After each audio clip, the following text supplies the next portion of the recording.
देश की सुरक्षा एजेंसियों के लिए एक बड़ी कामयाबी उस वक्त हाथ लगी जब गुजरात की एंटी टेररिज्म स्क्वाड ने अलकायदा से जुड़े एक गहरे और खतरनाक आतंकी मॉड्यूल का पर्दाफाश किया। इस ऑपरेशन के तहत न केवल 4 आतंकियों को पहले ही गिरफ्तार किया गया था, बल्कि अब इस नेटवर्क की मुख्य साजिशकर्ता और महिला आतंकी शमा परवीन को भी बैंगलोर से गिरफ्तार कर लिया गया है। ये गिरफ्तारी पिछले सप्ताह पकड़े गए आतंकियों से मिले सुरागों के आधार पर की गई है। वहीं गुजरात के गृह मंत्री हर्ष सांघवी ने इस मामले पर खुल के बात करते हुए कहा, गुजरात एटीएस ने अलकायदा इंडियन सब कॉर्डिनेट से जुड़े पहले 4 आतंकियों को गिरफ्तार किया था और अब एक महिला आतंकी को भी बैंगलोर से पकड़ा गया है। ये महिला काफी ज्यादा रेडिकलाइज्ड यानी कि उग्र विचारधारा से प्रभावित है और ऑनलाइन टेरर मॉड्यूल्स पर सक्रिय रूप से काम कर रही थी।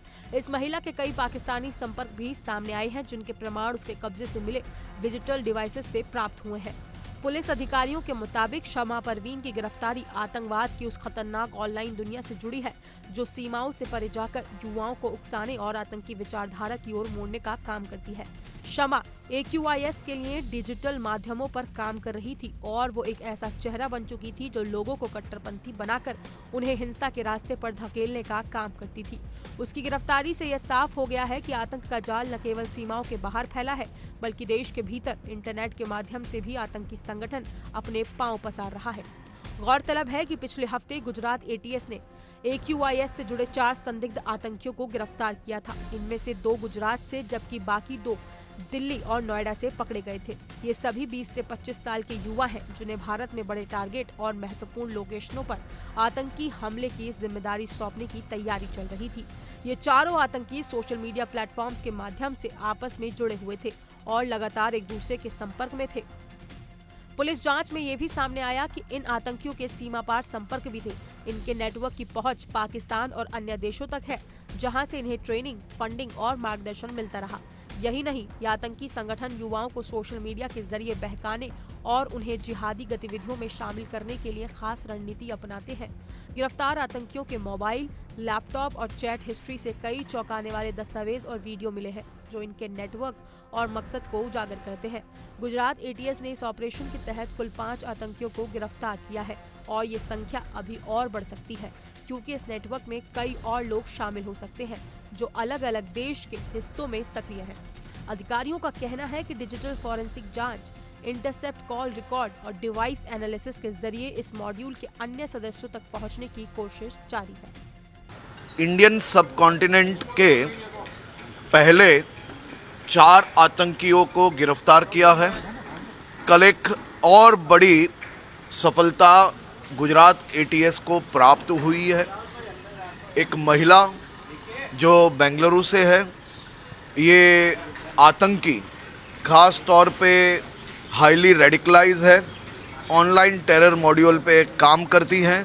उसके बहुत ही महत्वपूर्ण पाकिस्तानी संपर्क भी उसके अलग अलग डिवाइसेस से मिले हैं। गुजरात एटीएस की ये प्रोएक्टिवली पुलिसिंग के माध्यम से 5 जितने महत्वपूर्ण ऑनलाइन टेरर मॉड्यूल पे काम करने वाले अलकायदा इंडियन सब कॉन्टिनेंट के ये आतंकियों को गिरफ्तार करने में सफलता प्राप्त हुई है। मैं गुजरात एटीएस को बहुत बहुत अभिनंदन देता हूँ। हर्ष सांघवी ने कहा कि गुजरात एटीएस ने साबित कर दिया है कि हमारी एजेंसियां आतंकवाद के खिलाफ न केवल सक्षम है, बल्कि वक्त रहते साजिशों को नाकाम करने में पूरी तरह से तैयार भी है। उन्होंने कहा कि इस तरह के मामलों में साइबर इंटेलिजेंस, फिजिकल सर्विलांस और स्थानीय इनपुट की भूमिका बेहद अहम होती है और गुजरात पुलिस ने इन सभी स्तरों पर बेहतरीन काम किया है। ये भी उल्लेखनीय है कि ये कोई पहली बार नहीं है जब AQIS जैसे संगठन भारत में अपनी पैठ जमाने की कोशिश कर रहे हों। साल 2023 में गुजरात एटीएस ने अहमदाबाद के विभिन्न हिस्सों से 4 बांग्लादेशी नागरिकों को गिरफ्तार किया था, जो AQIS के संपर्क में थे और आतंकी गतिविधियों में संलिप्त पाए गए थे।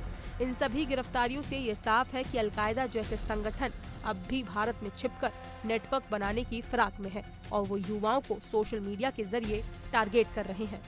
फिलहाल एटीएस इस पूरे मामले में गहराई से पूछताछ कर रही है और उम्मीद की जा रही है कि आने वाले दिनों में और बड़े खुलासे हो सकते हैं।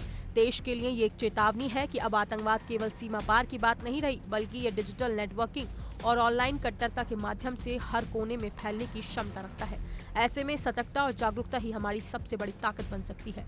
फिलहाल इस खबर में इतना ही। अपनी राय कमेंट सेक्शन में जरूर बताएं और ऐसी ही तमाम हर बड़ी अपडेट के लिए इंडिया डेली को सब्सक्राइब करना ना भूलें।